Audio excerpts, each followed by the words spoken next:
Hello everyone, আমি শুক্লা। তো তোমাদের কাছে কিছু কথা শেয়ার করতে চাই আমি। তো আমার হলো দুটো টুইন বেবি। তো ওরা 8 মাসে হয়ে গিয়েছিল। হওয়ার পরে ওরা কাছের ঘরে ছিল। তারপরে প্রায় 2 মাস ভর্তি ছিল। 2 মাস ভর্তি হওয়ার পরে চোখে বললো কি চোখে কোনো সমস্যা হয়েছে, কলকাতা মেডিকেল কলেজে দেখাও। তো আমরা ওখানে দেখালাম।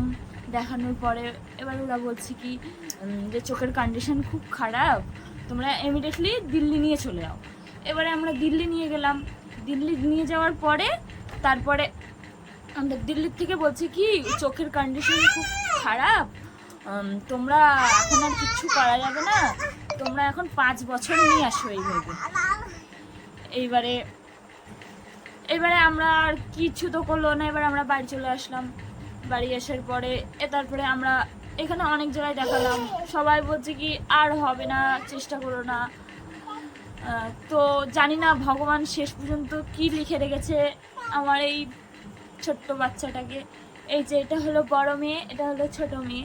তোমরা দেখছো লাস্ট চান্স আমরা ব্যাঙ্গালোর নিয়ে যাচ্ছি। ওই মাসের 7 তারিখে আমাদের টিকিট আছে। তো তোমাদের কাছে একটাই রিকোয়েস্ট, আমি এই নতুন ইউটিউব চ্যানেল খুলেছি। তো আমার এরকম আমার সোনা মাম্মামকে নিয়ে অনেক অনেক ভিডিও করব। তো তোমাদের কাছে একটাই রিকোয়েস্ট, ভিডিওটা অবশ্যই লাইক কমেন্ট করুন, সাবস্ক্রাইব করুন, সবার কাছে শেয়ার করে দিন। এইটুকুনি জাস্ট বলার জন্য আমি ভিডিওটা করলাম। তো